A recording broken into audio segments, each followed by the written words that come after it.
अब है 3 वर्ष का चक्रवृद्धि ब्याज। तो इसको फॉर्मूले से करना चाहो फॉर्मूले से करो, बेसिक करना चाहो बेसिक से करो, मेरा काम है आपको दोनों सिखाना। तो पहले मैं आपको बेसिक सिखाता हूँ। तो बेसिक से कैसे, और बेसिक में भी देखो एक शॉर्ट ट्रिक और है जो आगे आपको अभी तक मैंने बताई नहीं है, उसमें 3 साल वाले में वो आसान पड़ेगा। तो कैसे मैं दिखाता हूँ आपको। देखो सबसे पहला काम तो आप ये पता करो कि 10,000 का 10% से 1 साल का ब्याज कितना बना। 10,000 का 10%, तो 10,000 का 10% कितना हुआ 1,000। तो इसका मतलब 1 साल का ब्याज कितना बना 1,000। तो ये 1 साल का ब्याज बना 1,000। अब दूसरे साल जाएंगे तो दूसरे साल में भी 1,000 तो रहेगा रहेगा, और ब्याज पर ब्याज जो है वो पूरा लग रहा है। तो ब्याज पर ब्याज कितना 10%, तो 1,000 का 10% मतलब 100 रुपए ये और लग गए। क्लियर, ये हो गए 2 साल। अब चलते हैं तीसरे साल। तीसरे साल में तो 1,000 जो लग रहा है वो तो लगना ही है, ठीक है। और वहां पर जो फर्स्ट वाला ये जो 1,000 है इसके ऊपर जो 10% लगाना है वो अभी भी लगाएंगे, ये 100 लगेगी। ये जो 1,000 है अब इसके ऊपर भी ब्याज लगाना है तो इसके ऊपर भी ब्याज लगाएंगे, और ये जो 100 है इसके ऊपर ब्याज लगाएंगे।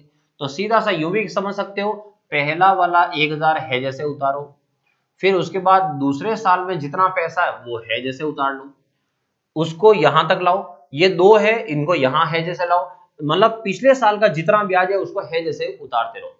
अब आगे इस 1,000 का 10% निकालूंगा तो 1,000 का 10% मतलब 1,000 रुपए। फिर 100 का 10% निकालना है तो 100 का 10% कितना हुआ दोस्तों, 100 का 10% कितना आएगा 10 रुपए।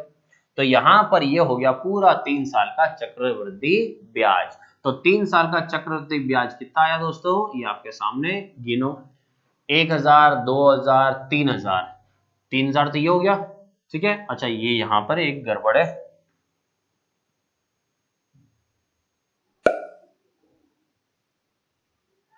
अरे 1,000 का 10%, तो 1,000 का 10% कितना था 100 ही था, ये 1,000 लिख दिया था मैंने। 1,000 2,000 3,000 100 200 300, तो 3,300 और खुले कितने 10 रुपए।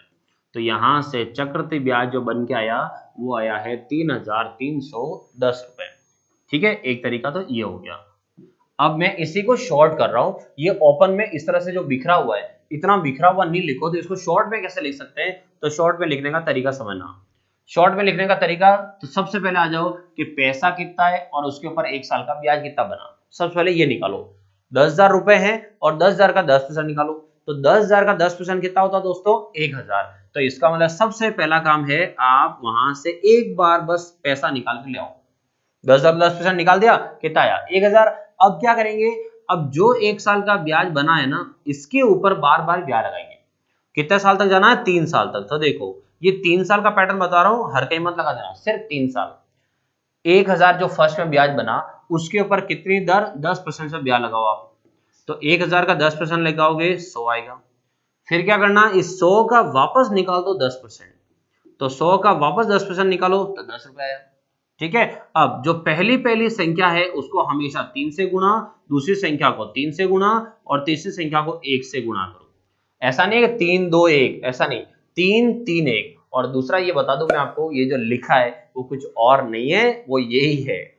मतलब जो ऊपर लिखा ना इतना बिखरा हुआ वो मैंने सिस्टमेटिक जमा के लिख दिया। मतलब 1,000 3 बार है, यहाँ 1,000 को 3 से गुणा कर दिया। यहाँ 100 3 बार है, 100 को 3 से गुणा कर दिया। और ये 10 एक बार है, एक बार आ गया, ताकि इतना बिखरा भी नहीं रहे और सवाल भी सिंपल हो जाए। तो क्या करना रहता है, सबसे पहले एक बार निकाल दो वहां से पैसा, उसका परसेंटेज निकालते रहो। अब 1,000 इंटू 3 ये आया 3,000, 100 इंटू 3 ये आया 300, और 10 इंटू 1 ये आया 10,000, सॉरी 10 3,000, फिर 300 3,300 और 10 और 3,310, 3,310। ये था आपका चक्रवृद्धि ब्याज। कितने साल का 3 साल का। एक कॉन्सेप्ट ये हो गया, एक कॉन्सेप्ट ये हो गया। उसके बाद है तीसरा आपका फॉर्मूला। अगर फॉर्मूले से करें तो कैसे, तो फॉर्मूले से करते हैं। अब इसको मूलधन 10,000 इंटू 1 प्लस दर। अब मैं आपको फॉर्मूला पूरा नहीं लिखवा रहा हूं, अब डायरेक्ट लिखो, हो सकता है आपको ये और इजी पड़ जाए तो आप डायरेक्ट लिखो। 10% की दर है, 100 में जोड़ेंगे दर, तो 100 में दर जोड़ेंगे 10, तो 100 में जोड़ा 10 तो कितना आया 110, तो 110 बटा 100, तो 110 बटा 100 ये हो गया। अब कितने साल लिखा है 3 साल पूरे, तो और और आसान हो गया कि आपको 3 साल पूरे हैं, मतलब इस संख्या को 3 बार लिख दो। इस संख्या को कितनी बार लिख दो? 3 बार। ये हो गया 3 बार।